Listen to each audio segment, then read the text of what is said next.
Bonjour à toutes, bonjour à tous. Et ben ça y est, l'automne est là.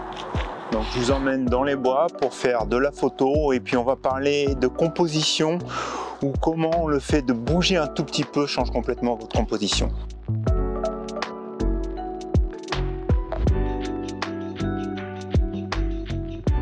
Alors j'ai choisi cette forêt aujourd'hui parce que cette forêt est intéressante, elle a plusieurs essences de bois, on a des chênes, on a des bouleaux et en plus les bouleaux sont très jolis parce qu'en plus ils sont groupés et il y en a plusieurs au même endroit, donc on a ces couleurs blanches qui sont vraiment intéressantes. Au niveau des feuilles, je dirais qu'ils ont perdu un peu de feuilles, mais en tout cas c'est plutôt intéressant déjà pour la texture dans les troncs et tout ça. Et puis il y a des grandes allées comme vous pouvez le voir ici. Et c'est ce qui va faire un peu le sujet de la vidéo d'aujourd'hui. J'avais déjà fait il y a quelques temps une vidéo où il pleuvait, j'étais un peu, pas de mauvaise humeur, mais en tout cas j'avais un peu de mal à me mettre dedans. Et si vous vous rappelez, j'avais pris une photo avec deux différents endroits, en me rapprochant, en m'éloignant d'un arbre, et on voyait en fait des différences dans la composition, et les avis étaient complètement différents d'ailleurs suivant les personnes, quand j'ai demandé de se prononcer sur laquelle des deux photos vous préfériez. C'est à peu près le même exercice qu'on va faire aujourd'hui. On va commencer ici par ce chemin, donc vous voyez s'en aller. Et en fait, dans le fond, si vous le voyez, donc je ne sais pas trop comment j'ai positionné ma caméra, mais en fait, suivant que je me mets ici, j'ai un fond vert, et si je me mets un peu plus par là, j'ai un fond jaune. Et puis vous voyez, il y a un chêne ici qui se positionne avec des couleurs orange. Ici, donc vous voyez pas, mais il y a des petites fleurs, des petites feuilles, pardon, vertes sur le côté. Donc ce que je vais m'amuser à faire ici, c'est tout simplement me positionner à trois endroits, donc un petit peu plus sur la droite de mon chemin, donc ici sur la gauche pour vous, au centre, et puis de l'autre côté du chemin, pour prendre trois photos. Et vous allez voir que cet enchaînement entre les couleurs du premier plan, l'enchaînement du chemin et les couleurs de l'arrière-plan vont changer complètement la composition. Je ne sais pas s'il y a quelque chose qui va être mieux ou pas, mais en fait tout ça c'est pour vous dire aujourd'hui, c'est ça que je regarde avec vous, c'est que c'est vraiment important. On dit souvent de prendre l'appareil photo et puis de regarder où on se place avant de prendre la photo. Et même une fois sur le pied, je dirais que le fait de bouger le pied, donc vous voyez la largeur du chemin c'est 1,50 m, vous allez voir qu'on obtient des photos complètement différentes.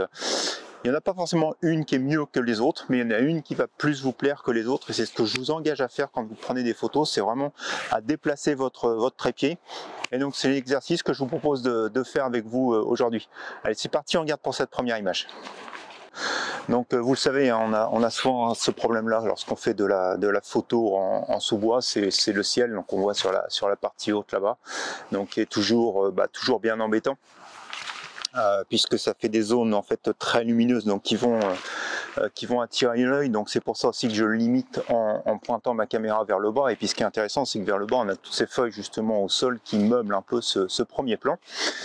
Donc ensuite, très clairement, je ne vais pas rester ici au 24 mm, je vais vraiment zoomer pour limiter au maximum. Ah oui, c'est le vent. Pour limiter au maximum le ciel. Je vais légèrement me recentrer, donc je suis à peu près au milieu du chemin là, hein. Donc voilà, on va faire cette première image. Donc première image relativement intéressante de par la structure en fait des bouleaux là sur le côté. Donc ce chemin blanc qui nous emmène, alors ce chemin blanc, non, ce chemin il est blanc, mais surtout les troncs blancs qui le bornent et puis qui nous emmènent vers le fond. Et vous voyez vers le fond, donc on a une tache un peu là-bas qui est entre le vert et puis le jaune. Donc on va prendre une première image ici. Donc je vais bouger mon pied, hein. Je vais vous expliquer les trois images avant de les prendre.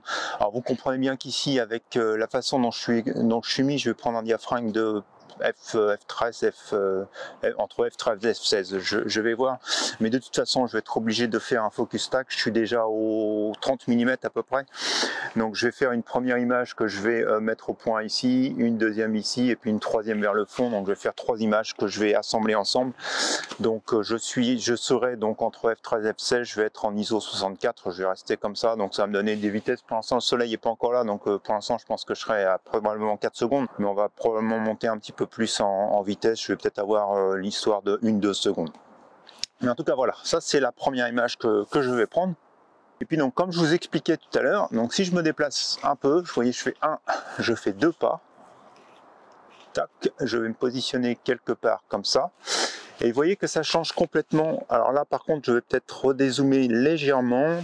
Donc voilà, donc on va se retrouver, donc là je suis plus proche du 28 mm, probablement comme ça. Alors est-ce que je me décale? Ouais, je vais probablement me décaler un tout petit peu plus comme ça pour avoir cette plante au premier plan complète, pas trop dans le bas.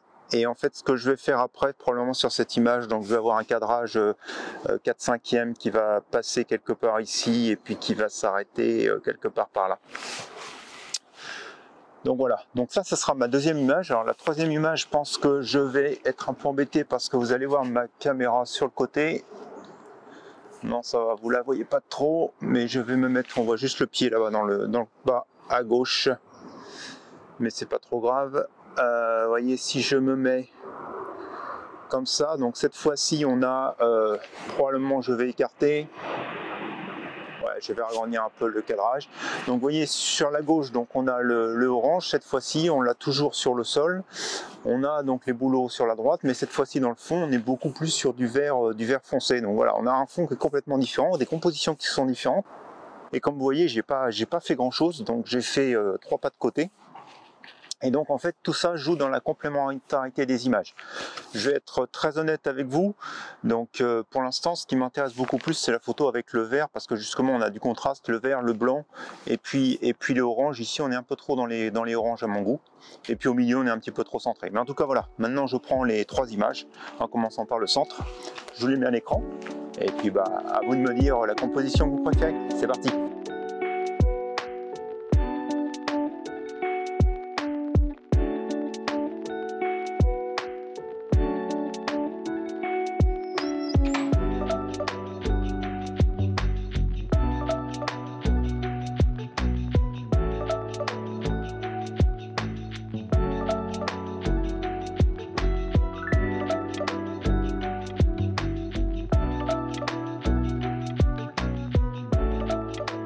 C'est finalement l'image de gauche que je préfère, tout simplement parce qu'on a cet arbre de couleur rouge qui nous borde sur la gauche de l'image et donc qui nous emmène sur le chemin, et ce chemin qui finalement tourne sur la droite au fond. Donc c'est pas vraiment la couleur qui fait ma préférence, mais la forme qui est donnée par le chemin sur l'image.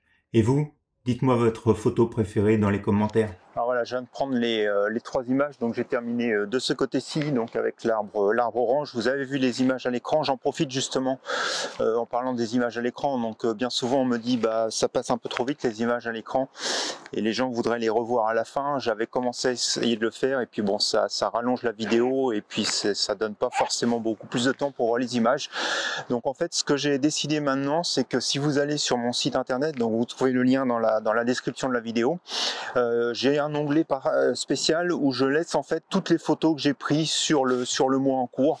Donc du coup vous pouvez revoir toutes les photos de la vidéo, et puis bah, prendre votre temps pour examiner les vidéos, et donc me faire votre retour sur les photos que vous aurez fait.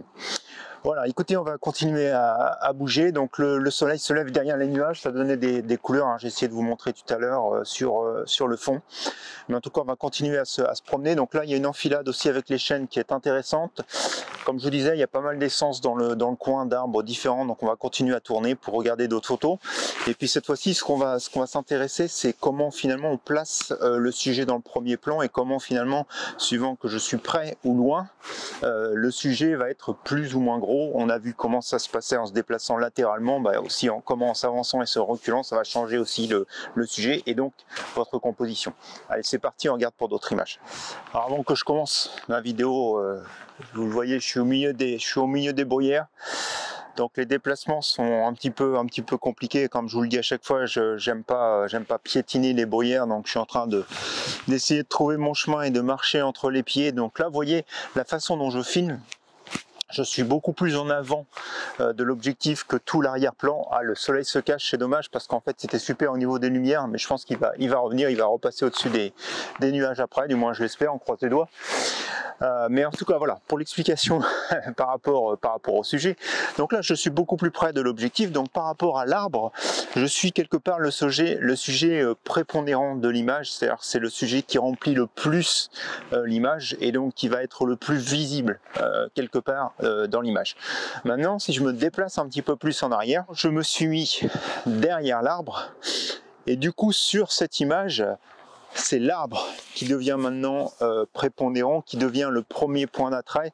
Donc ça veut dire qu'en plus ici, quand je me trouve pas mal sur la partie gauche de l'objectif, on va avoir beaucoup d'informations, beaucoup de choses importantes qui vont être sur la droite de l'image, et donc on va avoir tendance à dire, c'est ce qu'on appelle le poids de l'image, c'est-à-dire que l'image va avoir tendance à basculer comme ceci, donc c'est-à-dire qu'en fait l'œil va être attiré plus d'un côté que de l'autre.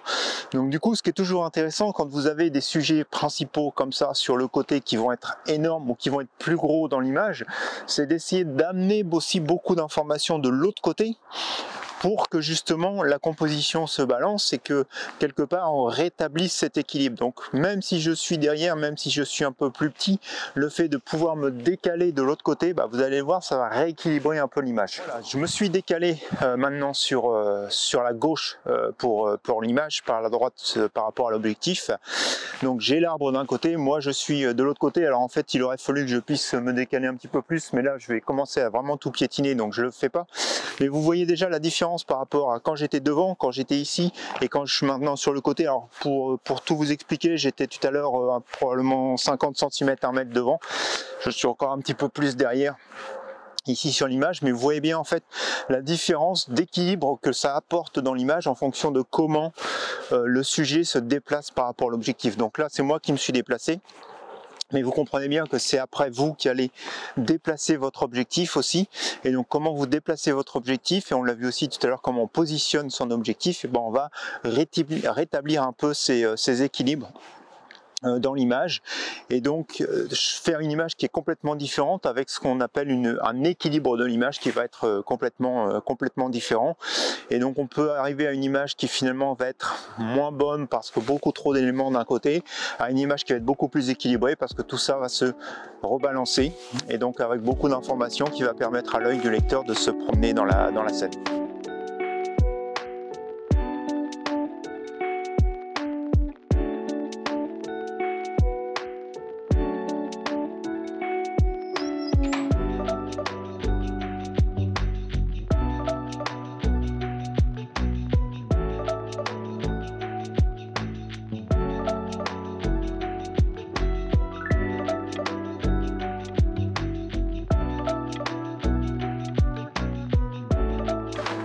Bon, il a fallu 20 minutes avant que le soleil revienne enfin, que je puisse prendre mes images. Donc vous avez vu, j'ai joué avec ce petit boulot que j'ai mis sur la gauche de l'image contre le gros qui était donc sur la droite de l'image. Et donc en jouant avec les distances, on vous avez vu sur les 3 cas. Donc il y a un cas où j'ai même supprimé complètement, donc on voit bien que le boulot sur la droite est trop prépondérant, et donc tout l'intérêt de l'image est sur la droite, plus grand chose sur la gauche. Quand je suis à bonne distance pour équilibrer finalement la taille de ce petit boulot avec le gros, je trouve cette image beaucoup plus balancée en termes d'équilibre. Et puis après je me suis reculé, et donc là en fait finalement entre le petit et le gros on ne sait pas trop bien où l'œil va. Donnez-moi votre avis, mais en tout cas j'espère que cette démonstration vous aura prouvé que votre distance par rapport à l'objet change complètement la composition. Allez, on va retourner sur le chemin principal où il y a les chaînes pour la photo principale. Pour la dernière image. Donc c'est le chemin principal pour la dernière image. C'est des chaînes, c'est un super chemin, donc je pense que là le soleil est levé, donc ça va donner super couleur. Position, donc vous voyez en position beaucoup plus basse. L'idée c'est vraiment en fait d'avoir l'angle de l'appareil photo qui flirte avec la pente ici sur le début. Donc on a le début, on continue à conserver la pente, ou du moins le chemin. Et puis on va vers le fond. La position ici plus en hauteur, donc on est un petit peu plus haut sur les branches, donc du coup on est beaucoup plus plongeant, donc on va moins voir le ciel, on va moins être embêté, et donc on imagine ce qui se passe sous les branches. Et puis au fur et à mesure qu'on va descendre, et là on va avoir un cadre autour des branches qui va être beaucoup plus important, et donc ça va changer complètement la composition de l'image. Alors là au niveau des réglages, pour l'instant je suis au f28. Je suis en f14, je suis à peu près à 2 mètres, là j'ai fait une mise au point à 2 mètres, et donc je regardais avec mon application, en fait j'ai une netteté de 1 mètre à l'infini, donc je suis plutôt bon.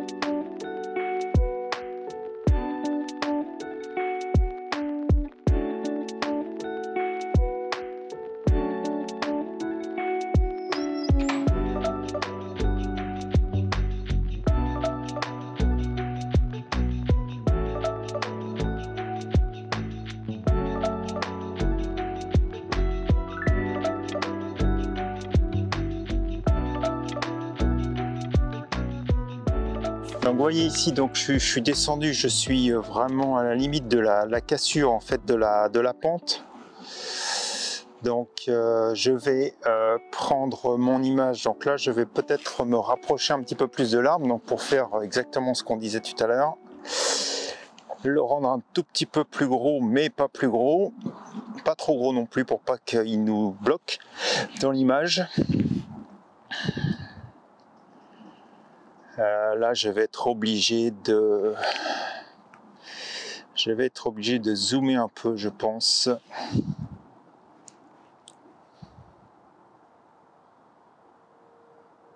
Voilà, pour le rapprocher du bord. Ce qui fait que maintenant je suis au 35 mm. Donc il va falloir que je refasse ma mise au point. Ouais, ça, je suis au 35 mm, je suis toujours à f14. Donc je ne sais pas si je vous l'avais dit précédemment, mais j'ai mis le filtre polarisant hein, pour diminuer un peu les reflets. Tac, ici donc je vais faire maintenant ma mise au point. C'est parti pour l'image, la deuxième, et donc on va continuer à descendre puisque là vous allez le voir sur cette image. Donc en fait la branche nous bloque un peu en hauteur et donc on va continuer dans le chemin pour vraiment avoir la complète perspective dans la descente et vous allez voir donc la différence entre les trois images, tout en haut de la pente, à la cassure de la pente et puis tout en bas. Allez c'est parti.